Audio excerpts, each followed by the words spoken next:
Hey, everybody. Welcome to the Evolution Security Podcast. We are so stoked that you took your time to spend with us, listen to us on the road as you're commuting or as you're working, or you actually spend time sitting down and listen to us. Whatever you do, thanks so much for listening to us. Now, we've got a kick-ass show. We've had a fun pre-talk here. Pre-show, we've got some major kindred spirits going on between the three of us here. But before we go too far, I'm just going to throw this over to my brother for an intro to our awesome guest. Awesome. Well, first off, Aaron Jannetti, that is, not my brother Aaron. So back and forth, Aaron, we'll have to make sure that we keep that straight. I don't think it's going to be a problem, though. But Aaron, this is a long time coming. And first I'll say I first learned of you from Craig Douglas. I was listening to Craig on a podcast one time. I think you and I, at the summit, which we're going to talk about a little bit too, we decided that it was probably about a couple of years ago, maybe max 3 years ago, something like that. And, those of us that have all trained with Craig Douglas of ShivWorks, when Craig speaks, you listen. And when he mentioned your name, I immediately looked you up and started following a lot of what you're doing. And so, again, this is a long time coming. Welcome to our show. Aaron Jannetti of Knife Control Concepts. How are you doing, buddy? I'm great, man. I'm great. Yeah, I think you're right. I think it was about 3 years ago, if I remember correctly, because it was very quickly after the first time I actually met Craig in person. And I did one of his courses down in Charlotte, and then jumped into one of ZCQCs in Ohio. And that's when the first time I was shocked, because I think I heard the same podcast where he was like, "You got to give this young guy, Aaron Jannetti," and I was like, "Oh crap, he's talking about me." So, but yeah, man, it's been a long time coming for sure. So I'm looking forward to it. Well, of course, we just met recently. Again, I'd been following you for a few years, and I had the pleasure of taking your module at the Combatives Summit, which was, our audience members are probably going, "Man, when are we going to get off this Combatives Summit discussion?" But really, there were so many people that we met there, trained under like you, that there's just so much incredible content to talk about. The Combatives Summit is here to stay. And so, yes, your module was using clothing to partly control the knife fight and whatnot, which we'll talk about here in a second. But before we get too far, Aaron, for our audience members that may not know you, there's a lot of our audience members that should, but for those that don't know you, go ahead and give us a bio, buddy. Sure. Yeah. So I primarily I run a training center. I'm actually in it right now. I finished teaching classes just a little bit ago, but I run a training center in Columbus, Ohio, and we specialize in self-defense, fitness. We do JiuJitsu, everything that goes there. But I started on this whole entire journey back in 2008. I found a Krav Maga gym. I started taking Krav Maga classes. That quickly led me to jiu-jitsu and kickboxing. From there, quickly led me into the firearms world. Started training a ton of firearms, and I was young enough, dumb enough, and didn't have enough bills that I could drop out of school and essentially pursue this full time at a very young age for very little money. And that was a blessing, because it gave me an opportunity to train with a lot of people in a lot of modalities, from pragmatic to maybe not so pragmatic. But it's given me a lot of exposure. So I've been doing this full time. Yesterday was 16 years since I walked through the doors of Ohio Krav Maga. February 6, 2008. I'll remember it every year. It was a huge change for me. So nowadays, primarily a lot of people, at least on the internet, they know me from my previous program, which is the Active Shooter Response Program that I ran for quite a while and wrote a book called How to Survive an Active Killer. Or Knife Control Concepts, which is the program I spend the majority of the time traveling around the country teaching now. So it's kind of a three-parter as far as, we have a training facility here in Central Ohio. I travel around with the Knife Control Concepts program. I have a book I wrote a couple of years ago. But I always tell people, I mean, primarily, I'm a father, I'm a husband, and I'm a constant student. I think that's one of the beautiful things about what we do. And you mentioned the Combative Summit was the opportunity to not only teach and put some stuff out in front of a huge group of awesome people, but also get the opportunity to train with people that I've been dying to train with for years and have them all in one place, which was absolute insanity of the best way. So, yeah, long story short, I'm a full-time coach, travel around the country, doing the best I can to give the best information possible for terrible situations. Well, that's awesome, and frankly, the other attribute of yourself is you're also a very humble person too. When I Thank you. first met you down at the summit, it was very, very palatable. How humble that you are and how kind you are, which is in my opinion, a bedrock of a superb instructor, and Amen. you are, by the way. I And appreciate so, that. and again, like I mentioned before, again, Craig mentioning you that time, I knew that you were somebody I wanted to look up. Now, what we got to do is get it worked out where we're hosting you here. That's going to work Yeah. out. That's going to work out for certain. Heck And yeah. and and Lee King, my jiu-jitsu instructor, if you're listening to this, we got to have Aaron to the gym. Aaron, what you got, buddy? I just want to interject that I'm stoked to have you on, Aaron. That's Aaron Jannetti. I'm going to get confused who I'm talking to. Just Just kidding. But call me Jannetti. Are we good to go? hey, so for me, I'm glad to have you on because Eric has about 30 times the combatives experience that I do. Eric and I, when it comes to at least pistol, we're pretty darn close, maybe neck and neck. I think he's a bit better than me. He sometimes argues with that, but either way, that's my expertise. But man, when it comes to knife stuff, that scares the crap out of me. Yeah. So I'm just stoked to learn from you. So from me, thanks for coming on, man. I'm looking forward to hearing some of this stuff and some of the stuff I looked at on YouTube of you. I was just like, holy crap, this is some good shit. So Awesome, man. I appreciate it. Thank you for having me.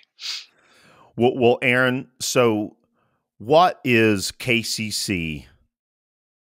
Yeah. Give our audience a primer on that. I know that's a lot. It's $1 million question. Yeah. Yeah. So KCC, Knife Control Concepts, is it's a program that actually has three of us. I started it back in 2019. And then since then, was blessed to bring on Mike Cheney, who is actually the black belt I train under for jiu-jitsu. Really good friend of mine. He also is the head of the program here at Endeavor in Ohio. And then also Eli Knight, who's an absolute genius when it comes to the grappling side of things. But in short order, KCC is the program we developed to start teaching people how to train for knife defense situations. Coming up early on as a Krav Maga instructor, and this is commonplace in all self-defense, is when most people would run trainings for knife defense seminars, it would be, maybe 2 hours, maybe longer, but 9 times out of 10, it's like, hey, this is a specific defense for an overhand knife attack. This is a specific defense for a slash. There's a lot of these specifics that go into it, and even though they're great jump-off points, which, I always thought in Krav Maga, they were great jump-off points, the problem is when things get chaotic, you lose it. There's no A, B, C, D when it comes to surviving a violent attack of any sort, but especially with the knife. And to your point, Aaron, knives terrify the hell out of me. And that's one of the main reasons that we dove so deep into it, as we'll discuss, is every answer we had kind of hated, you know what I mean? And it was like, so how can we make this, even if it's incrementally better? There's never been a point where I've been like, man, this defense we're teaching, this is 100% guarantee, but it's like, how do we edge that out and make it as much there? So the KCC program originally developed, or at least this rendition of how we approach training, developed because I was teaching a personal protection group here in Columbus, Ohio, and I had them once a month. So I only had them for 4 hours a month. And, that's very common for types of in-service training or contracts that might come up with different programs and departments. And the problem with that is most of the time you train for that 4 hours and then those people are never going to train again. And then I would see them a month later, and yeah, we made progress, but it wasn't a lot of progress. So I started thinking, like, how can I actually get them every 4 hours I spend with them to increase how much they digest?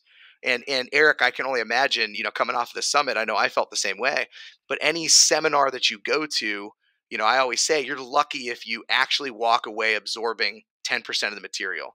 Like not just remembering kind of. I mean, like actually absorbing something that you put into practice.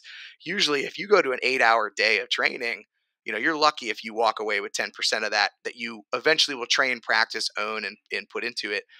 So I was started looking at it and going like, well, how do we start figuring this out? So obviously we can simplify the curriculum, which is one of the things we lean into, which Craig also does in his programs, and he's very, very outspoken about, is instead of showing 1,000 techniques just to show you how good I am at this, what are the most practical things that we can address? So it was coming up with a simplified approach. What are the most common practical positions we find ourselves in and transitions that we need to get to? Okay, so that's one piece of the puzzle, is making the material short and simplistic. But the other end of the puzzle was, well, how do I get them to actually practice it? We all have jobs. I have, 2 kids. I have an amazing wife. I have a business to run. I travel around, and I'm trying to continue to grow as a student. So if I'm already training 5 hours a week, I'm not going to add an hour or 2 additional hours on top of what I'm doing to actually get into it. So I started thinking, well, how can I get these people to start training relatively consistently, but also not make it a burden on them? So I started coming up with this idea that was like, well, if we can get a ton of repetitions, compress them into a flow drill style to get people to do a ton of reps against realistic energy in a short period of time, and then lobby it to them. That's like, look, if you're going to train anyway, just do this for 5 minutes as a warm up before your sessions. And now maybe I'm doing 5 minutes, 5 days a week, but it's top of mind every time I go into it.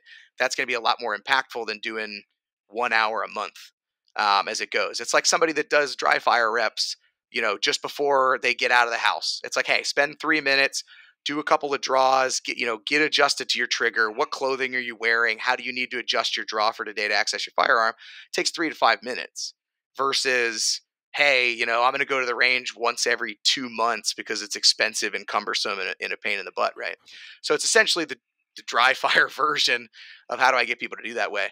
So I started to work with this crew specifically and coming up with these drills and lobbying that up to them. And I saw a ton of success. They started getting a high amount of repetition against live energy in a short period of time. And that got my wheels turning. So long story short, that brings us back to the question, like, what is KCC? So what we do is we address the entanglement first, because I think the entanglement is the most terrifying part. If you can just run, then just run. If you can, pull your gun out and you have the distance and you can use it, thumbs up. But if they're attached to me and they're already stabbing me and I don't have an immediate way to get away from them, I'm in an entanglement whether I like it or not, or at least I'm in a situation I can't leave. So I need to learn to jockey that. So our whole first program that we call KCC1, the Foundations of Control, is all about the entanglement. You're stuck in the entanglement, standing and on the ground for 11 hours. So we really hash that out. We give people the pressure positions, everything that they need to make that happen in the most practical positions that we found. And then more importantly, we teach them how to practice it in a short period of time so that when we leave, they actually have something drillable. And then on top of that, we created an online training program that they can literally have a direct resource to, so they're not missing anything. So everything they learned in the seminar setting, they have all of that information on an online platform, so they can actually train. So the mission statement at KCC is not only to resolve and solve the problem of the entanglement with the fight, but more importantly, to be able to grow and evolve the people once we leave them and they have an actual path to get better at it. And then from there, as we started diving deeper into the entanglement, if I've solved what I believe is the most complex, terrifying, variable in the fight, which is I'm stuck in the entanglement, I want to learn to turn the tides of that, then I can stack everything else on top of it. And so the secondary program, KCC2 that we rolled out last year, starts to say, okay, now I'm at a distance, the knife is getting drawn. What do my blocks look like? How do I implement my striking into that? And we start to expand farther out into shirt grabs, which is a piece of the puzzle you saw in the Combatives Summit, and going from there. But instead of creating this, hey, come to my 2-hour seminar and I'll teach you how to survive a fight with 5 easy steps or whatever a lot of people promote. It's like, hey, look, knives suck. The fight is going to be terrifying and it's super complex. Let me show you how to navigate the gray area of the entanglement. And then when you get good at practicing and drilling this repetitively over time, then you can start adding whatever it is you do. If you carry a gun, we can plug weapon retention, weapon access into this same exact program. If you're a striker, we can plug your striking in. We can start to create a holistic approach to dealing with the knife. Well, Aaron, one of the things that I love about your program, and number one, you use a combat sports base, the wrestling base, jiu-jitsu base, control base, right? But like you stated, the KCC1 starts static, right? If I'm still using your current terminologies, there's every single time I show some form of a weapons defense, like, for an audience that's not as heavily in it, and I'm talking about folks that are heavily into jiu-jitsu, that don't plug in weapons, you always get the, what ifs. And I've heard you talk about that before. What if they do this? What if they do that? And I think it's so important for individuals to understand that the what ifs are always going to be there. You cannot solve the what ifs right this very second in just this short amount of time, this 2 hours that you might have. And the flip side of that, Aaron, is that even you say you have that 2 to 4 hours or more, 8 hours, whatever amount of time that they have with you, is at a minimum, even if they don't know all the what ifs, you've given them the concepts and the capabilities to train and practice that even in that short amount of time, they're probably going to go home with understanding how to control somebody's limb, at least a decent amount. Well, am I capturing that thought process properly? Yeah, I would say, for the what ifs, the way that we approach it is the KCC program, if you continue to train it. Right. So that's the biggest thing. I always tell people, like, I just left Chicago last weekend. I was in Austin, Texas the weekend before. And I tell everybody, like, listen, you're maybe 1% better at knife defense after this training.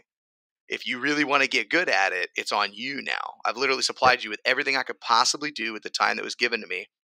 And more so, you can reach out to me anytime you want. Here's the online training program.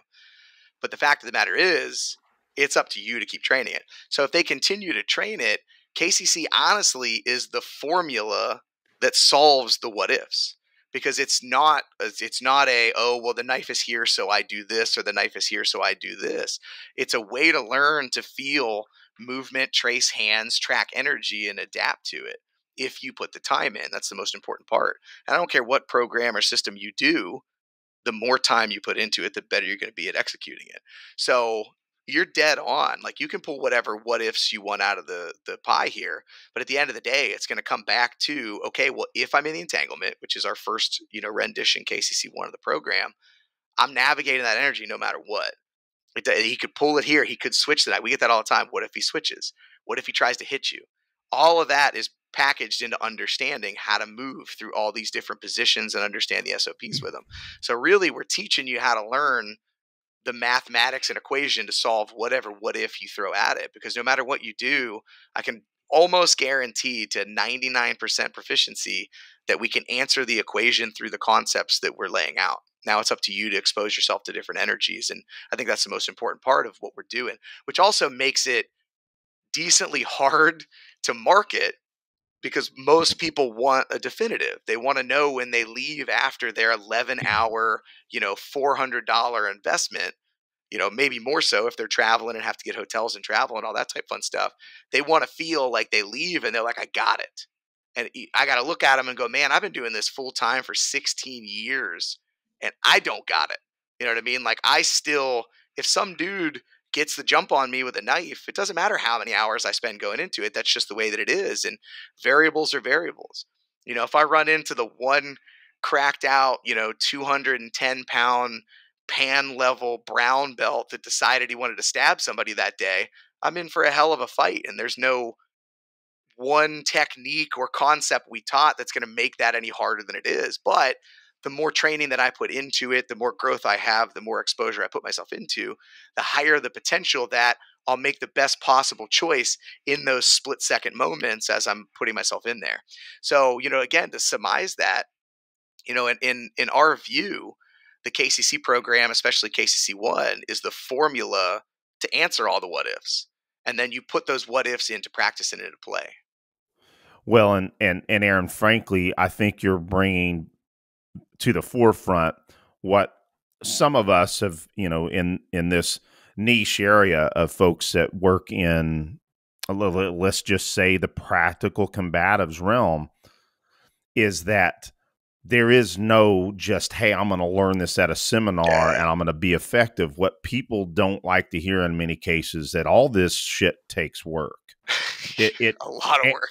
Yeah. And to be frank with you, and some of my more higher level firearms folks out there, listeners of our show, mentors of ours, may argue with this. But I think that the combatives piece just takes a lot more time to be effective as a shooter and have the requisite level of capabilities with being able to present the pistol on target and be able to execute combative accuracy. I just think it just does not take as much time as it takes to develop these combatives pieces. Well, let me interject in that, because, guys, we all know all of us have some firearms training with a pistol. A lot of the time, all that needs to be, now, I know this is very general, but let's just bear with me.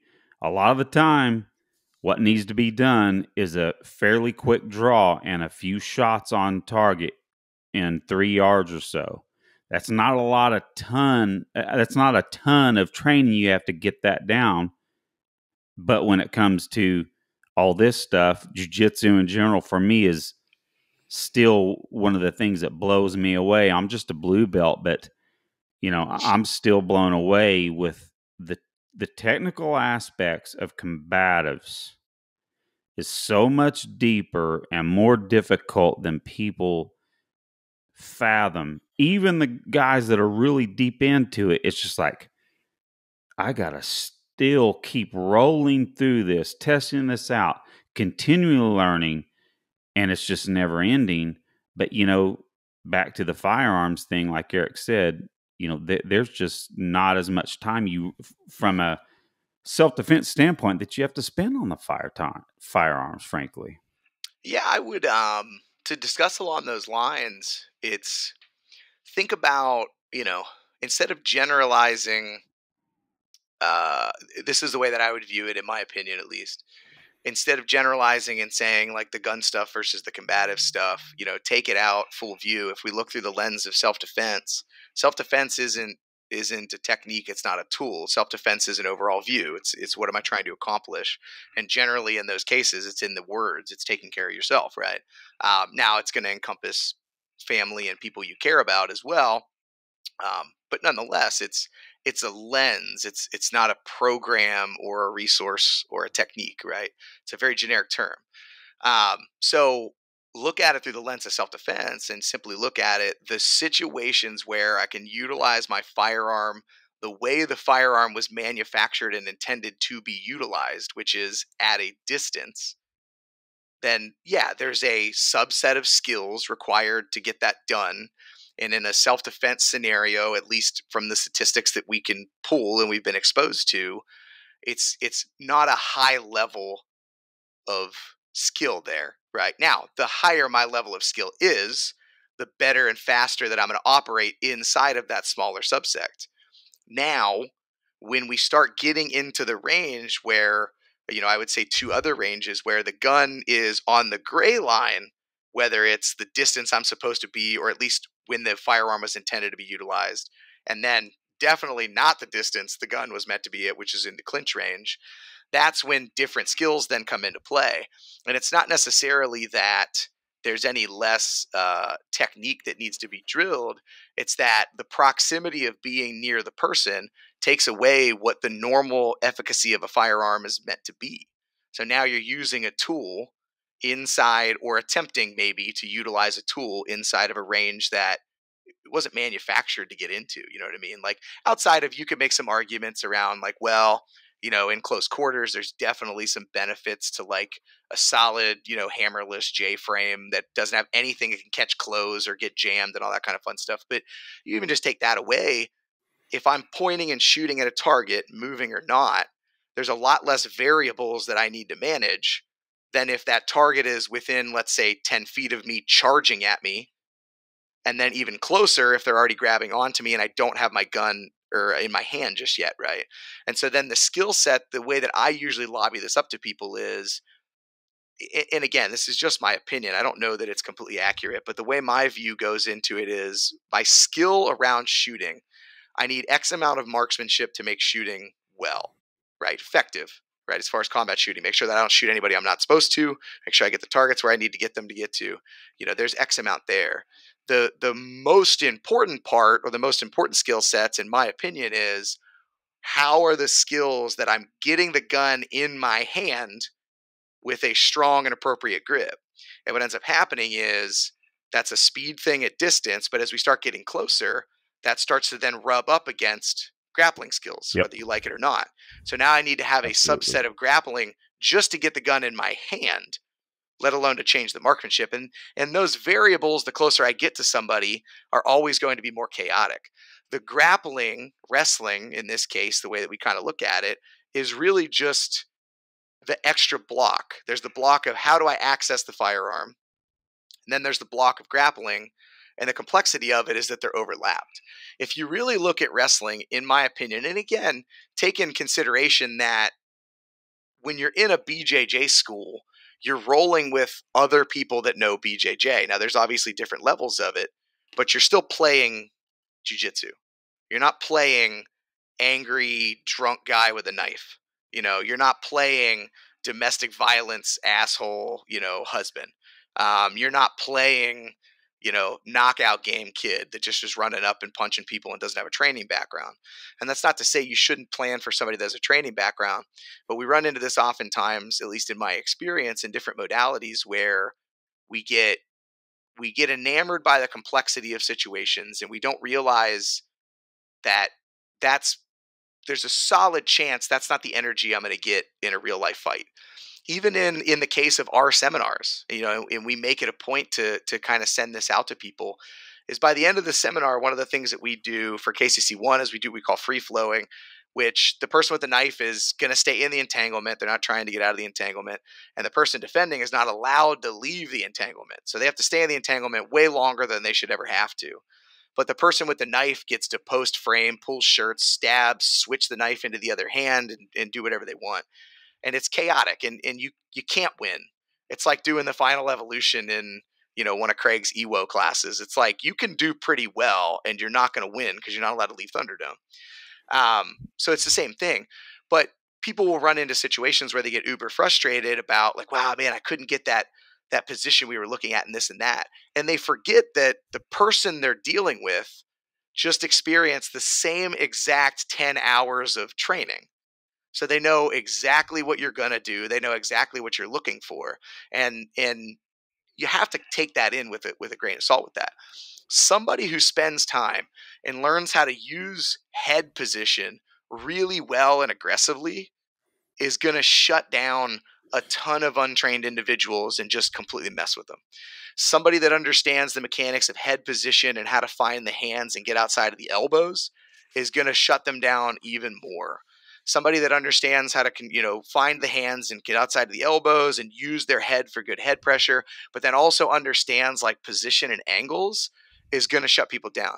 It's not the complexity of wrestling jiu-jitsu that is like 10,000 techniques that I could potentially do.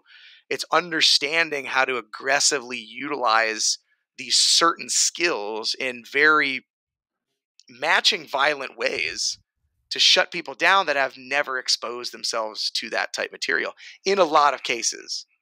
And then, yes, the bigger the individual is, the more skill I have to have, the more skilled the individual is. Those are all just attributes, and I need to match those attributes the best way that I can, right? But for as complex as fighting can be, honestly, in most cases, it's the lack of exposure to contact and violence equals the complexity. You know what I mean? It's not really, oh, this is uber complex. I get smashed. I'm a white belt and I'm getting smashed by brown belts. Like, well, it's of course you are. It's supposed to be that way inside of that rule set. But when you go out and you have, like you said, Aaron, you're a blue belt. If you have blue belt level experience, you distill it down to positional concepts and then you elicit violence, you're already ahead of a lot of people just because you've spent time in that close personal space with another person trying to break your freaking limbs off. And that, in and of itself, if trained enough, is going to start to slow things down because, if you want to use a fancy term like inoculation, you're starting to get used to that type of stress. And so it's a higher likelihood that if a bad situation happens that involves you being close to somebody, that you'll get your gun out, not because you have this multitude of technical background, but because you have spent time fighting people, right? And a lot of time fighting people. So it might not necessarily be new. Now, Eric, to your point you made earlier about you take jiu-jitsu guys and you give them a weapon and kind of all of a sudden they are awkward. They don't really know how to do the things they're normally supposed to do. For them, that's that's a context and a variable they're not used to. You take a jiu-jitsu person or a wrestler, to be completely honest, I think wrestling is superior to jiu-jitsu when it comes to self-defense. And we can talk about that and discuss that. Yep. Jiu-jitsu is more commonplace. I can throw a rock in any given direction in any podunk town and I'll probably find a jiu-jitsu studio, right? Or at least within an hour drive. But when we talk about it, you take a good wrestler or a good grappler and then you start to expose them to weapons, they will close the gap way faster than somebody that doesn't already possess that exposure to the close personal contact of fighting. It won't take me long to take a blue belt, start to train them in knife stuff, for them to figure out what works, what doesn't, and to close that gap a lot faster. So again, to take this back to what we said about earlier, it's if I don't expose myself to the things, it's stress. It's crazy. It's chaotic. I don't understand it. It's like music. You guys are both musicians, right? It's like the first time you played drums, it was like, what the hell am I supposed to do with 5 different drums at once? But now all of a sudden, you can listen to a brand new song that you've never heard before for the very first time.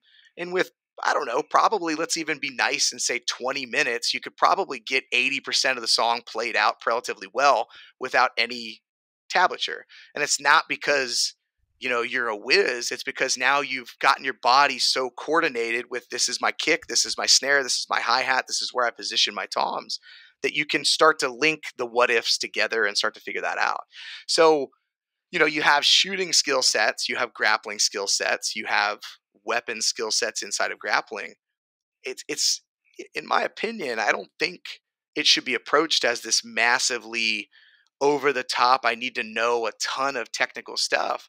I think it's a lot of exposure, a lot of pressure, and a lot of eliciting violence and haste into a lot of those cases can solve a lot of problems. And then in the long run, I refine that stuff.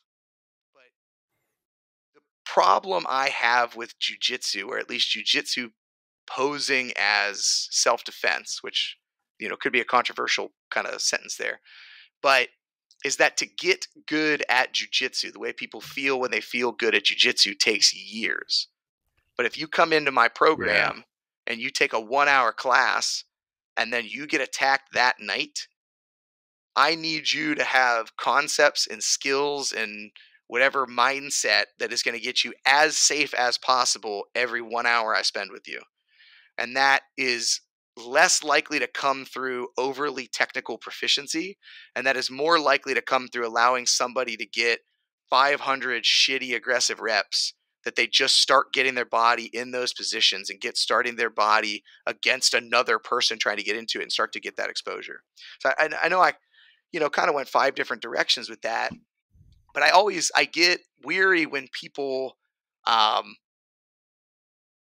when they have a tendency to want to dive into the overly technical sense of a lot of different things, when realistically, man, I could take somebody in a month and just teach them down and dirty head position and drilling through flows and going and moving.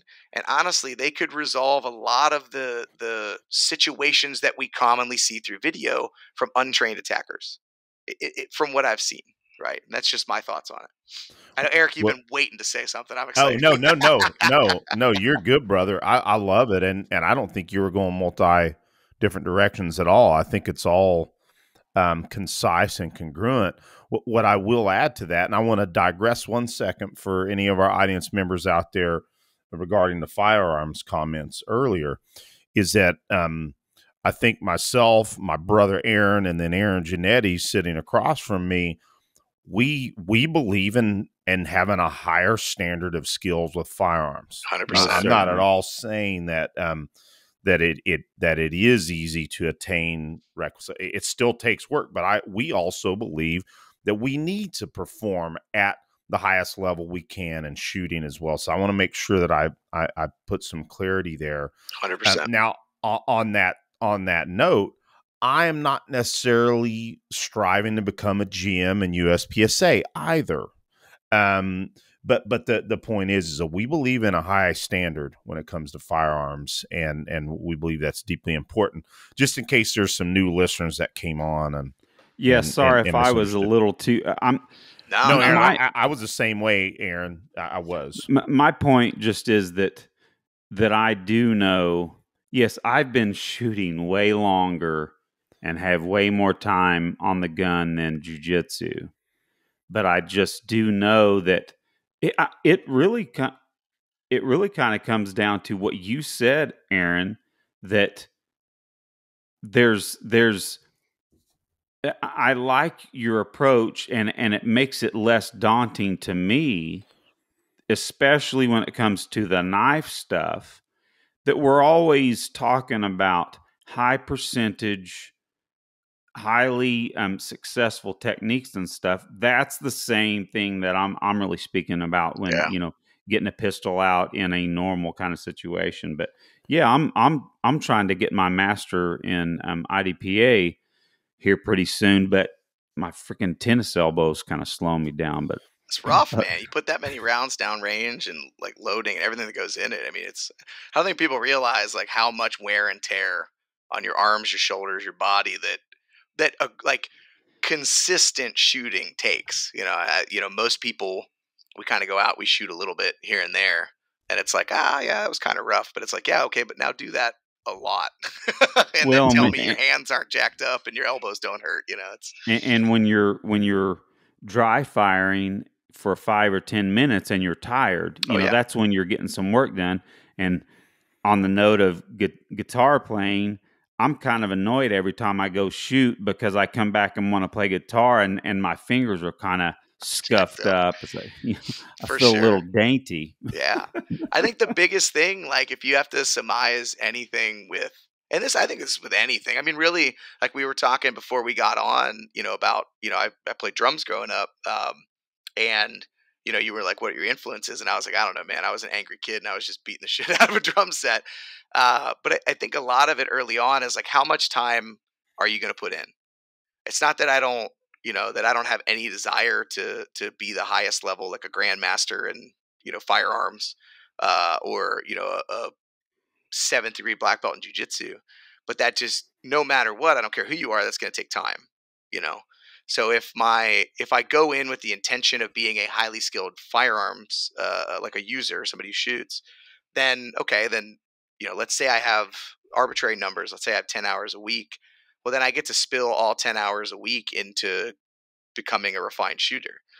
But if I walk through the door and I say that my objective is to protect myself and my family, and I still only have 10 hours, I got to do more than just shoot. So that's where early aggressive, like, this is a common thing, but there's a really good book called The One Thing. Another really good book called Essentialism, but it really boils down to like, what is the one thing in my life, if I made a quick down and dirty assessment, what's the one thing that if I improve it will make, the biggest impact and might actually make other things, less necessary or less daunting, to use one of your words, which was great. In a piece to that can come down to like, okay, I want to learn to defend myself. And the first thing might be just physical fitness. I mean, end of story, right? And it's like, listen, you can go shoot as many rounds downrange as you want, and you can go take jiu-jitsu, but I made this analogy on a podcast the other day. It's like I have two kids, they each weigh anywhere from like 35 to 50 pounds. And if I need to pick them up and run somewhere to defend them, which is part of personal protection and self defense, okay, cool. Like you can shoot down range pretty well. And, maybe you have a decent jujitsu game, but like, how's your 200-meter sprint while carrying a 50-pound weight? You know what I mean? Which is probably a 50-pound weight panicking if I'm trying to save their life. And it's like there's a certain degree to understanding those skill sets. So you have the physical skills. If you're going to use a tool like a knife or a gun, then you have the knife and gun skills. And then if you're going to do combatives, you have the combative skills or the open hand skills. And if I had 10 hours a week, and I mean, let's be real, that's really generous for a lot of people. I mean, 2 hours is a stretch for most adults to have a week. So now all of a sudden you have 2 hours of training a week. It's like, well, what's more important? 2 hours a week on the range or, a 1 hour fitness class, followed by maybe a little bit of dry fire at home and then a combatives class later on. Like what's going to solve the majority of the problems? Because the other problem, Excellent. the other thought around a gun, I don't want to call it a problem. I think it's a mindset shift. The other thought around the firearm is a vast majority of self-defense situations can be managed and mitigated without a gun, period. Absolutely. And to be completely honest, take away legally justified, but morally justified. A lot of them, I don't even want to solve them through a gun. Like I don't think a lot of people understand that what then comes with the shooting if I could have avoided it, like the psychological side of it, the financial issues I might run into, Absolutely. potentially, ending up with civil suits, and then you have the legal side of things. It's a lot of garbage to get into it.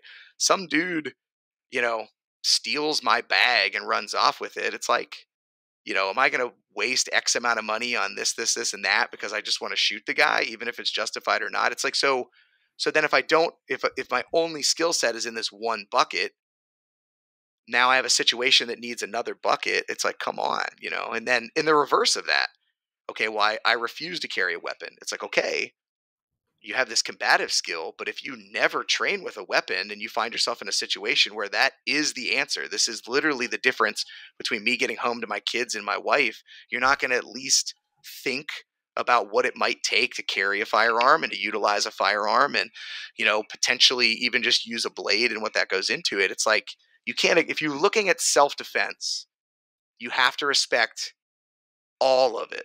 You have to respect the verbal side, which Craig does such an incredible job with his muck. Absolutely. But you have to respect the verbal side, the social skills. You have to respect the physical fitness.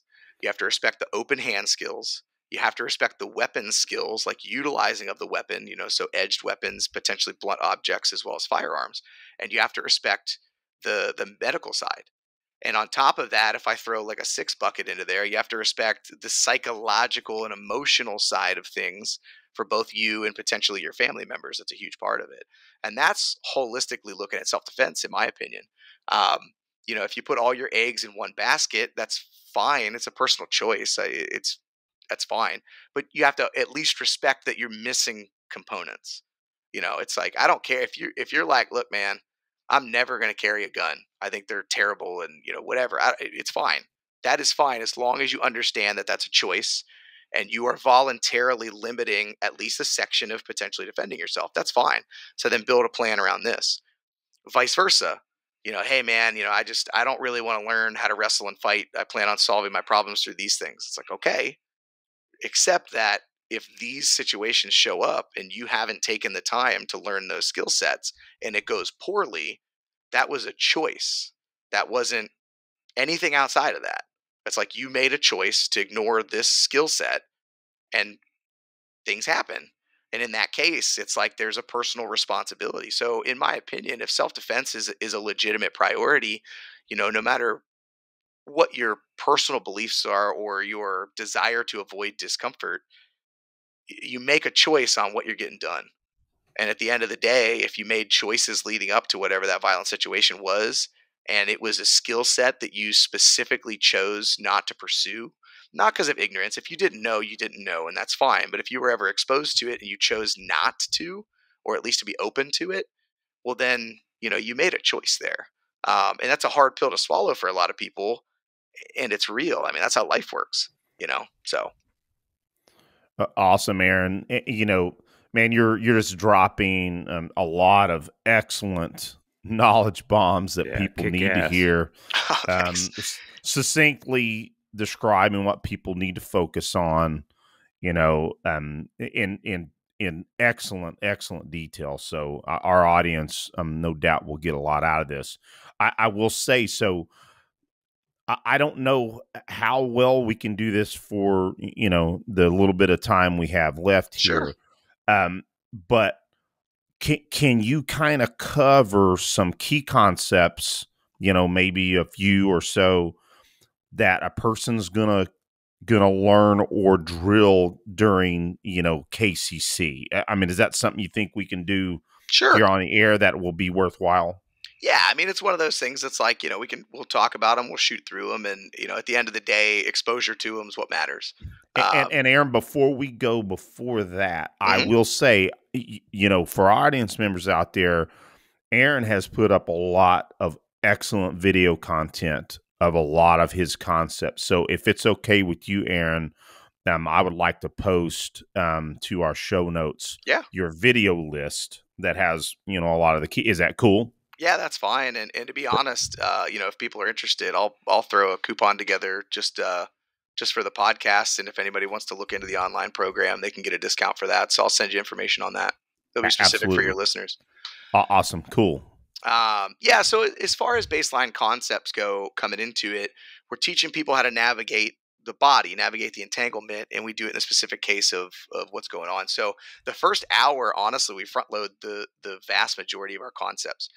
One concept is going to be the basic idea of the hands are what kills you, right? We talk about this a lot in self-defense. So we start talking right out of the gate about the importance and awareness of where the hands are at, how to track the hands, and how to access the hands. So we start right out of the gate with hand fighting drills. So concept number one is you should be building training around knowing how to track the hands, find the hands if necessary, and then deal with them. And we start in very primal ways with that, literally just grabbing and fighting as far as that goes. Another concept that we'll get into is understanding that we break it down into zone 1, zone 2, zone 3. For people that can see, that's one thing. If you can't see, I'll explain it to you. But if I'm staring you face to face and I am chest to chest with you, not necessarily touching, but facing, and your hips are pointed at me, and I'm what we refer to as in between the elbows. So if my hands are up and posted and you're picturing that, the space in between the elbows where my chest is at, if I'm looking forward, that's where I have the most strength, dexterity, vision, all that kind of fun stuff. So fighting me in the front is going to be the hardest. So we refer to that as zone 1. Fighting in between the elbows or directly in front of your attacker is going to be the hardest. If I can get just outside of their elbows, we refer to that as zone 2. I start to cut down some of their options. They lose some of their vision, some of their dexterity, some of their strength, some of their options. If I can get behind the body, right, so all the way behind them, we refer to that as zone 3. Just imagine a plane cutting the body in half from north to south, and I'm behind that plane. That's zone 3. Fighting them back there, they have the least options as far as it goes. So right out of the gate, we start teaching, okay, your drilling should be based around attempting to get outside. And this is basic fighting. You'll find this in kickboxing, boxing, I mean, even martial arts or Eastern martial arts, but definitely into grappling as well, is taking angles, right? Another concept is going to go into it when we're stuck in the entanglement is understanding head position. Craig also does an absolutely phenomenal job of doing head position drills. In fact, so much so that we steal, one of his primary drills right out of the gate. But if I want to control the side of the body, or if I want to control a side of the body, I want to control the head space. So I want to learn how to drive my head into the side of the body I'm controlling. We also operate on the inverse of that, which means whatever side of the head or side of the body I do control the head space, I have the highest likelihood of controlling that arm. On a weapon side, this brings us to our next concept, which is kind of double down, is that I don't need to control the weapon to control the weapon, right? So for instance, if I grab you by your head and slam your face down into the floor, I don't need to touch the knife for you to occupy your brain with I don't want to get slammed into the floor. That's a pretty exaggerated example, but it's a big example there. So those two come together, right? Which is, okay, if I can't get, let's say the attacker has a knife in the right side. If I can't control the headspace on the right side of the body, but I can control the headspace on the left, then I might simply want to work on controlling the body on the left side. And that can enter me into my split seat belts and getting around the elbows on the outside of the support side. So things like that. So even just from a grappling perspective, those are 4 very big primary things right out of the gate. So first and foremost, control the hands or know where the hands are at. Secondly, understand that if I fight somebody directly in front of them, that's going to be the hardest. So anytime I can take an angle or get behind them, that's the best. Understand controlling the headspace on the side of the body that that we want to actually get into. And then with that, another thing is I can control the blade without controlling the weapon arm or the weapon limb. And then kind of more meta things that we talk about is, first and foremost, a big concept is I don't necessarily want to be defensive about my grips. I want to be as offensive as possible. So I don't want to think I don't want them to grip me. I want to think I want to own the position and get the grip. And that's a mindset change when it comes to being stuck in the entanglement. And then, the last one, we'll throw like a 6th one out here, is if I can regulate breathing even to a semblance, a little bit more than I would normally do in a stressful situation, I have a higher likelihood, a higher potential of making good decisions. So we start teaching basically the difference between, or the association between, inhales and your sympathetic nervous response and exhales and your parasympathetic nervous response. So concept number 6 would be, whenever possible, try to exhale longer than you inhale. So again, we know box breathing, right, is like 4, 4, 4, 4, but other versions of that is like inhale for 4, exhale for 6. For us, we keep it very general. It's like, look, if you're panicking, inhale for 1, exhale for 3. I don't care. Inhale for 2, exhale for 3. As long as your exhales are longer than your inhales, you're helping to kind of down regulate the best you can in any stressful situation. And that helps for learning inside of a training setting. That helps to kind of slow things down, and that helps for decision making as it goes. And so there's a couple extra, other concepts that we're going to run into as we drill. But in the first hour, we drill all of those 6 concepts that I just went into heavily and actively. So for 60 minutes of training, for the first 60 minutes of training, they'll be moving their bodies at least 46 of those minutes while they're practicing those concepts, not just talking about them. Man, I tell you, Aaron, again, I've been exposed to some of your content. Obviously, it was not a whole lot of time. And we also kind of, you would probably agree, we jumped to some of the concepts of using the clothing, which is further in your program. But man, when I asked for some key concepts, man, you delivered big time. I would hope so. The program's called Knife Control Concepts. If I don't have the concepts down, I might be missing something. Yeah, and really, what I should clarify on is just, man, you just brilliantly articulated it here in a setting that sometimes can be difficult. So excellent. Yeah, for sure. Thanks. Yeah. Well, cool. Well, I think, man, I think for, given our audience an understanding of KCC, I think, man, that is a good digestible level, unless there's anything else you want to hit on. Otherwise, we can kind of move on to a couple of other topics. No, man, that's fine. We hit a lot of really good stuff, so I'm at peace with it. I love it. I could talk for hours on this, obviously, as you can tell, man. So again, I can't wait to take KCC, and I'm sure Aaron is balking at that opportunity as well. Yeah. Most definitely. I would love for it to be held at your joint, Eric, and then I get to have an excuse to go hang out with you for a week. See, that's certainly absolutely being worked currently as we speak. Well, gentlemen, go ahead, Aaron. Before we go too much further, let me go ahead and mention one of our sponsors, which is a new sponsor, and that is Training Ground, and that is actually where I train jiu-jitsu. My coach is Matt Reyna, just an excellent gentleman. Shout out to Matt. He has created a great environment for all levels of practitioners, and there's so many modalities that are offered under the Training Ground family, and that, of course, includes Brazilian Jiu-Jitsu and then all the way to firearms, which I'll be happy to say that I'm the primary instructor under the Training Ground umbrella too, and Evo set classes are offered through them. But just wanted to quickly mention them, giving them a shout out. Go and check them out if you're in the Tulsa, Oklahoma area, pardon me. And their website is thetrainingground.life. Go check them out. Woohoo! Awesome. Yeah, man. Matt, Aaron just had Matt on when I could not be on the show, and it was an excellent, excellent discussion. And It's awesome. shout out to Matt. He's an incredible, humble, God-fearing, God-loving person. He's a good dude.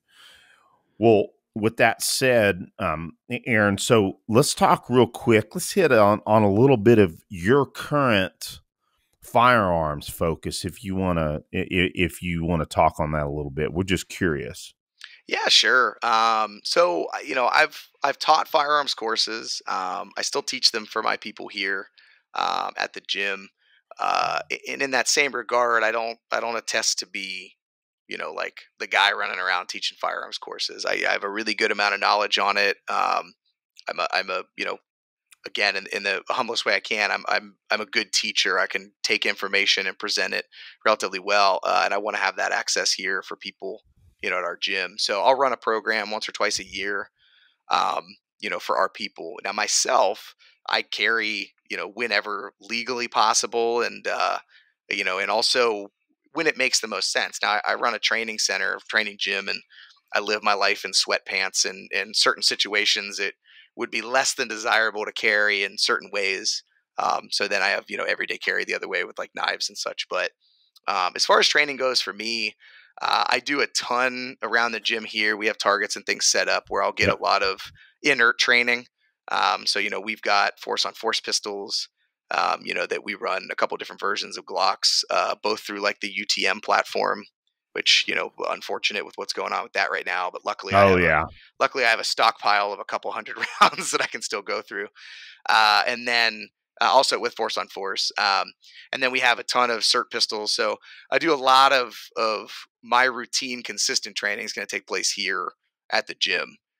So I'll put on a belt and holster and practice, reloads and drawing and shooting and things like that as much as I can. It's inert and I understand the limitations of it. And then personally, I try to get to the range. I mean, I'm going to be honest. I'm the guy that gets out and actually gets live fire in like maybe once a month, maybe once every 2 months. That's still way more than the majority of firearms owners. So yeah, absolutely. Yeah, and it's for me again, we have lives, and that's the one thing that I appreciate and respect about everybody that is doing any training. Is schedules are tough. It's just where do you prioritize your time? I keep myself as sharp as I can with as much inert training and hands-on, doing a lot of scenarios and force on force with the guys here at the gym, guys and gals. So, I'm getting training in. It's a very different style of training. But I get out and I do live fire whenever I can. I try to hit at least one class a year. I didn't get out to one last year, but in previous years, I had gone to a field, 2 field craft survival ones, and Nice. I had made it to ECQC, so I'd gotten some live fire refreshers with Craig, and then last year it wasn't really a course, but I did shoot a round of drills down in Charlotte with my friends at Fit to Fight. So I make sure that I'm getting exposure to other people, and I'm always trying to be a student with that as well. But yeah, I mean, I carry anywhere that I can. I understand the importance of it. I also understand, the liabilities of it. And I train in that regard. So. Awesome. And I would say, you're humble. I would say that from what you espoused, all your dry practice, inert practice, getting out once a month, once every couple of months, and getting, training in, with other professionals. Yeah, you're doing more than 99.9% of most gun owners, and we're not beating up on gun owners at all, because we love that. It's just a simple truth. If we look at the general cross section of society, we know from some of the research that Carl Wren's done and a few others that it's less than 1% that actually train, and I would say that even in that 1%, the folks that even take it to the degree that you do is far less. So no, that sounds like you're putting in the work for certain. Real quick, what is we like gear every now and then. It's not a huge emphasis sometimes, but what is your what is your typical carry rig when you are carrying?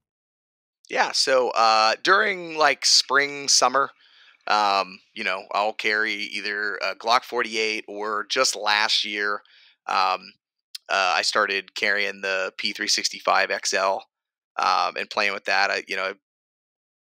I like them both. The SIG's a little easier to conceal in certain ways, so that's always good. And then when winter hits, I mean, I'm in Ohio, so when I'm wearing jackets and hoodies and a little bit easier to cover some things, I'll usually either carry a Glock 19 or have a G45, not a 45 caliber, but a Right. Glock 45 that still shoots 9mm, and I'll carry those around just so I have a better grip, a thicker platform, and then obviously a couple extra rounds never hurt anybody. Yeah, it sounds like a good rig. And the 45 for folks out there is the Glock 17 grip profile, correct? Yeah, it's a Glock Yep. 17 grip with a 19 barrel. Excellent. Well, good deal. Well, Aaron, I think, we're getting kind of close to the end of the show. You want me to go ahead and hand it off to you, Aaron, for one of your favorite questions, and we can This kind of isn't hit my on some. favorite. This isn't my favorite question. This is actually the most important question on the show, with new guests. That is, of course, And especially So- a musician. Right. Exactly. Fair enough. Yeah. So, what are your 3 favorite bands and or musical artists? Ah, man, that's tough. Like pulling it down to 3. I'll give you 3 I've been listening to a ton lately, or at least come up a lot. But I think you guys can respect and understand. Like if you're in music your entire life, it's really hard to narrow it down to 3. Oh, yeah. Mhm. Kind of depends on the mood I'm in. Really, is what it comes down to.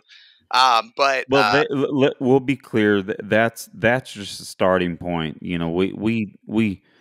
don't have hard and fast rules on that. So, Yeah, so for you sure. let it fly, buddy. I love it. Yeah, no, top of mind right now. I've always been a huge Bob Marley fan. Bob Marley for life, as far as like that goes, like a real chill. I also have a very eclectic, wide range of things.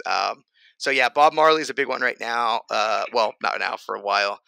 And then, man, the last probably about definitely like 6 years, I've been on a huge fan of a band called Manchester Orchestra. Like they're definitely a little bit bigger. I don't know how many people know who they are, um, but they've got they have a certain style, but they range a little more than some groups, which is really big for me. So I appreciate the hell out of Manchester Orchestra. I listen to them a lot. And then, oh man, gosh, that's tough. I'm trying to think of what I've been listening to lately. I got a record player for the first time in God knows how long. Nice. And so I started Cool. actually like picking up vinyl. And the coolest part about it was my mother had vinyl from when she was a kid, like 40, 50 years ago. And they're like So original cool. prints of like the Doors, Janis Joplin, Wow. Elvis, like original. Wow. It was the coolest discovery in the world. Killer. But I've been jamming out on a ton of the Police lately. I've been going back through a lot of their greatest hits, so we'll throw them out in the mix as well. Stuart Copeland. Hell yeah! Oh yeah. Yeah, he's influenced a lot of you and I, right? Yeah. Well, dude, I saw them. I had the pleasure of seeing them live. Oh God, that would have been 2000, probably 7, like 2007. They came through Columbus, and Elvis Costello actually opened up for the Police. But one of the most incredible shows. That was like seeing him play live was gnarly, man. Like, yeah. But anyway, yeah, that was a good time. Killer. Yeah, and I sit and think about the influence of Stuart Copeland. A guy that I think 2 of the biggest factors in his playing that influenced a lot of us. Number one is his drum sound. Excellent drum sound. And then of course the mixture of rock and reggae feel. Just I think that's something that I really, really appreciate, and influence guys like Adrian Young of No Doubt that kind of took on some of that persona too, which I also think is cool. But yeah, Stuart Copeland, man, huge influence. Well, okay, so go ahead, Aaron. bonus question because of what you do now. Okay, so it's either you can answer one of 2 ways. what is your acoustic kit, Oh or yeah. what's your dream acoustic kit? Whichever way Ooh. you want to answer that. Yeah, dude, I have an old like I'm not kidding you that I'm still playing the same kit that I got my mother got me when I was in good God, 8th grade. So that's, oh man, 30, I guess 20, how old are you in 8th grade? I don't even know. 20, it's got to be 25 years old, 26 years old, but it's an old Pacific. So like, and it was, man, I wanted this thing so bad. My mom actually like kind of tricked me into this place called the Drum Shop in Struthers, Ohio, a tiny little town. And I would go into the drum shop once a week. And I probably annoyed the shit out of those guys because I didn't have any money, so I wasn't buying anything. I just go in there and play for an hour and then leave. Cool. But they were cool dudes. But it's like it was promoted as like the color was like wine. And so like as you look over it and the light hits it in different ways, it changes from like purple to blue to red, like as it catches the light a different way. And it's, I Cool. mean, I have pictures of me in jazz band with that drum set. I have pictures of me with the band I played with in college with that drum set. I got pictures of me with my kid, with that drum set. So yeah, it's an old Pacific one. Um, but I mean, I see some of the newer, like the newer kits that I see, like some of the DW kits and things like that. I see a lot of the guys coming up with that. I would be like, man, if I had the money, like I would pimp out like a custom like DW kit of some sort, Yeah. like big thick rims, like big thick wood rims and stuff like that would just be. But realistically, I'm I always joke around like, my grandfather on my dad's side was also Jewish, so like I feel like my budgeting and like penny pinching is like my kit plays just fine. I've taken really good Yeah. care of Yep. it. I replace the heads. I do. So it's like I look at it and go like, I'll never buy myself a new drum set, but I can dream. Well, if you could, like Aaron said, what if you could get one of the DWs? What kind of shells do you Oh like? gosh, I'm gonna be completely honest, man. I'm so far. I haven't dove deep into it. I always tell people I'm like this with a lot of things, where I enjoy the practitionership and the understanding of how Mhm. to operate, and I really know very little about the nuance type stuff. Like I joke around, like you talk about guns. The fanciest gun that I own, I bought off of a friend who decked it out. Yeah. Otherwise, I don't know. I don't, other than stripping it and cleaning it and putting it back together. I don't know.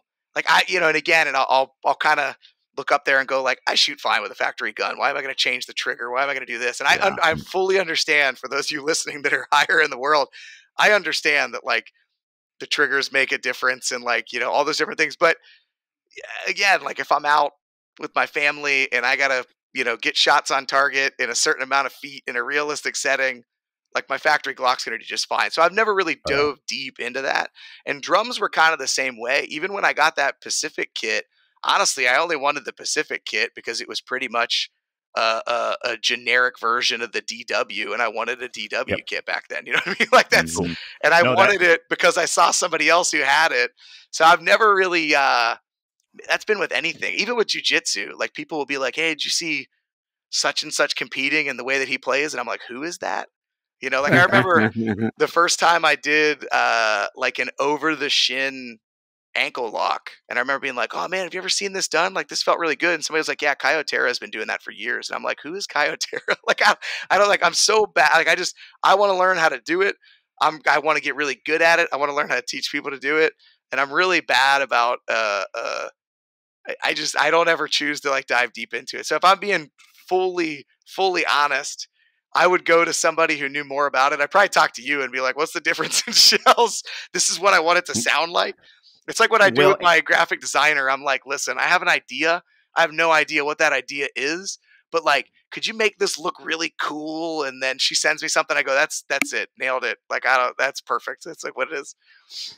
well, to be honest with you, Aaron, I've played, mid-level kits all my life. I've had a few.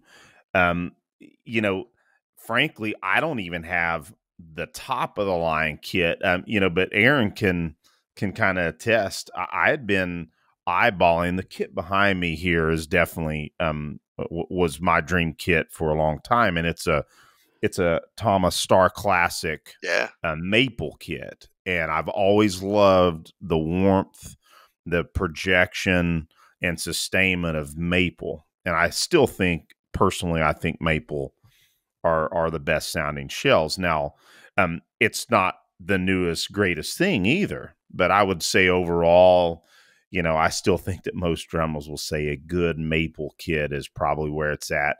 Babinga's getting really big. It does have some killer sounds. But yeah, I'm a maple guy, and the kit behind me, I think about another kit at some point in my life, but you know what? I don't think I'll ever need one. Well, let's be real clear. That's Tama's flagship kit. Yeah. So, but bare minimum, you got that. Oh, dude, that's a killer kit. You don't need anything beyond that. And, dude, I don't need anything beyond. I'm looking for. Well, I don't need the 6 custom Coles that I have, I've just got a handful of my tube amps, and 2 of those amps were literally made just for me. Now, but I am there. There's a time. I mean, there's a continuum of if you're way too gear focused, or because absolutely it would be way more important for you to be processed, music focused, or focused on shooting and not focused on the gear. But Eric and I have always had, and I believe, a healthy dose of gear. We just love gear. Yeah. But dude, when it comes to guitar, I practice usually at least 2 hours a day. I'm 50 years old. I wake up in the morning, practice. I take a guitar with me. I'm also an accountant. I take a guitar with me and I practice 30 minutes or so on my lunch hour. Awesome. Then I'll come home. So in other words, I'm really into the gear, but I really freaking play too. Yeah. Well, you earn that side of it. I think, like, we were talking beforehand, like the height of me being very active with drums was like the tail end of getting out of college. So it's like I started in 5th grade. I think like most people, your experience or your exposure comes from whenever the music department starts in your school. And for us, that was 5th grade. And honestly, I just started doing drums because I wanted to look cool. Like I was like, I'm going to do band for sure. My brother and sister did it. And what's the coolest instrument? It's like, well, drums, obviously. Oh yeah. And then I really enjoyed it, and it's relieved a lot of stress. Like, you get pissed off, there's nothing better than going in and breaking some sticks on a drum set. But so I think, like, I never got to a point where I was playing enough actively, and also was like, I deserve a better kit. You know what I mean? Like, I was a college kid when I was playing, with the band that actually traveled around and did shows. And when I was, I told you I, did a small stint as a studio drummer. Like, I was still in college. So, you know what I mean? Like, it was the tail end of me just right before I got out of college with it. So like the last show I played at the Newport here in Columbus, which is, at the time was one of our bigger venues. And, that was on my birthday in 2007. You know what I mean? It's been that long since I've played like a show in front of people. And then 2009 was the last time, or no, early 2008 was the last time that I was in the studio playing for any backtracks. Right. So it's been, 16 years or 15 plus years.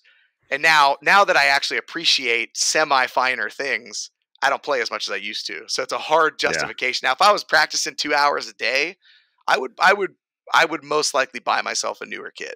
I'd be into it. I'd feel like I'm getting the investment out of it.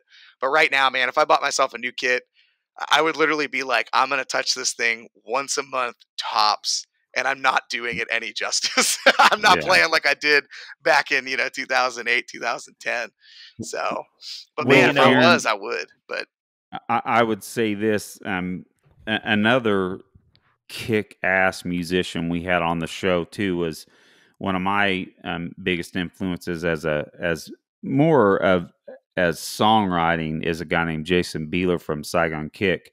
He, along the same lines, I asked him about his gear, and he goes, well, I've got this Paul Reed Smith I like. I don't even know what model it is. I just like the pickups, and there's a Fender around here somewhere. And dude, we're talking about an incredible Oh, Yeah. yeah. guitar player, musician.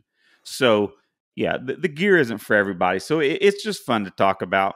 And it's fun to get everybody's perspective, you know, and sometimes where they fall on that gear to um, application Mm, continuum. 100%. Well, and you know, Aaron Jannetti, that is, that you know, my brother is absolutely way more serious musician than I am. I mean, he talks about playing 2 hours a day.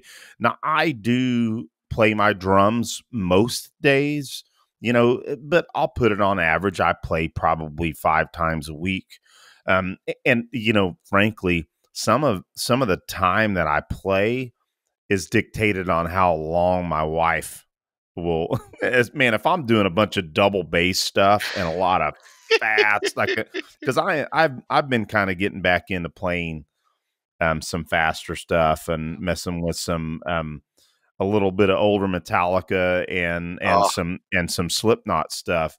And my wife, as gracious as she is about me playing drums, if I start playing a lot of that stuff, I'll eventually see a text pop in and she'll have the woman going like this. see, I told you that's why I've secluded to an electric kit for Yeah. that exact reason. Because my wife she would go nuts between my son and I banging on Yeah. drums. But to be honest with you, my wife is such a supporter of Oh yeah, everything I do. And she does tell me if I'm not going crazy on some real fast stuff and whatnot, if I'm just playing, you know, normal sticking patterns and, you know, working on rudiments or working on some, you know, because, you know, I kind of split my practice into usually start warm up on rudiments. Not every time. And then I'll work a new stick pattern that I'm trying to perfect. And then I'll play along with music. And my practice is usually around 30 minutes, you know, and my wife says sometimes she takes a nap on the couch when I'm playing, and she that's said she awesome. can go to sleep. So, That's awesome. um, so Well, yeah, so guys, she, go ahead, full Aaron. circle. The main thing is, so let's just take it full circle to the fact that, dude, music's fun. Oh yeah, If you play an instrument, no matter what level it is, play it as much as you can and get some enjoyment out of it, because it does make life a little more fun mm, when amen. you can just, you know, I freaking love practicing. I love performing, but if I still gig a couple times a week, but if I only do that because I have to perform. But if I when I pick what's my favorite aspect of music is practicing. I Yeah, freaking love it. just jamming So out. yeah. God, I love it. Well, so Aaron, one last question, and Sure. this is another gear, but this is circling back to knives. And I'm speaking specifically giving individuals that, you know, want to train in, you know, let's say they've never, you know, had a class from a guy like yourself or Craig or you know, like right now I'm holding one of my knock knives that I have here, and of course I've got a one of my disciple trainers here. Um, for our audience members out there that may be looking to get some trainers, Hmm. what do you currently recommend to most people trainer wise? Yeah. I put a video out a while back actually on this exact subject. Honestly, the cheaper and more accessible is perfectly fine. You can go on Amazon and buy. I think they're called Sharkies, but those are great. We carry those around the country with us, pretty much everywhere we go, and they have a couple of different sizes, but they're accessible. You know, as long as you understand that the thing you're training with is a knife, uh, for 90% of the training you're going to need, a little plastic one is perfectly fine. It doesn't need to be high end. Now, the video that I did literally specifically dove into, now you have these very, I want to hit certain things. Like for instance, that knock knife you have, similar to the tack knives that we carry around, like the orange Back, peanuts. yeah, And they serve a very specific purpose. They're compressors. They're made for me to be able to impact you pretty hard with it, so that we can get some pretty realistic energy as far as the speed and velocity of the stabbing and the intensity of it without injuring you. If I stab you with one of the Sharkies 100%, I get you in the ribs, that's going to hurt. Same thing with that metal trainer you have. Now the metal trainers, they create a little bit more realism and a little more sensitivity to it because it looks a little more like a knife, which psychologically has an impact in training. And it feels a little more like a knife, which psychologically has an impact in training. So if I'm looking to get the psychological edge, having a knife that looks a little more realistic can be a big thing for a lot of people, and people underestimate the psychological side oftentimes. Now, if I want to get some realism into not only being the one with the knife trying to stab somebody, but also the one taking the knife, then you can get into some nuancy type stuff like shock knives, where you touch them, they give you a little zap. Nothing too crazy, but you have it. And I think that one's twofold because one, it's an immediate response, and that response is not only like, oh crap, I got touched, but that response is like, ooh, and it actually kind of, if for most people, it's going to kind of want to pull you out of the fight, which can be realistic if there's a knife. Obviously, there's plenty of evidence that a lot of people get stabbed and don't even know they've been getting stabbed, which is a problem in and of its own right and should be addressed in training. But that's it. But the other thing that a lot of people get away with knives is when they pull the knife and start stabbing somebody else, they're rarely are they cognizant of how often they put themselves in danger with their own knife when somebody's trying to not get stabbed by like fighting and wrestling them. And a shock knife will open that up pretty quickly, because the second that thing starts to come back towards your own face, or you feel it zap your own thigh, you go like, oh crap, like if that was a real knife, that would be me stabbing myself essentially. But that's nuanced. To be completely honest, 90% of your training can be done with a Sharky. Another really good one for, aggressive training that's soft, but also has a bunch of different stuff is Matt Clanton with Clanton Combatives. He's got some really cool, just different sizes and things like that, the downside of the tack knives and the knock knives, or the compressor versions of those knives, is that they're big and bulky and thick, which is not like a knife, right? So then you can get a little more aggressive practice with, let's say Matt Clanton's stuff. He's got different sizes and stuff with it. It still has a little bit of give because it's soft rubber, but it's also holding on to the knife in a way that it would actually be. It's a more realistic grip profile to kind of get into. So at the end of the day, for most people, like if you're just getting into training, jump on Amazon, in my opinion, grab a smaller blade first to start with, but maybe have one small blade, one bigger blade. But just like the simple plastic ones are perfectly fine for the majority of your training. Awesome. Well said. I knew you'd be able to answer it superbly, because I figured that there are probably some audience members out there like, well, if I'm going to get some training knives, what should I get? So I had to close with that. Sure. Well, Aaron Davis, do you have anything else for our esteemed guest? I do not, other than I hope sometime soon to take a class that you teach, and my brother will be there, and because I know it'll be a blast. Yeah. In watching some of your material today, I was like, man, I need this stuff so bad. I mean, it's what I love, though, and it's encouraging to me, is that you're saying that it doesn't have to be as daunting as I'm maybe allowing myself to think. So that makes me excited to go learn from someone like you that starts off from that point. Yeah. So, and from me, man, thanks a lot. It's great meeting you.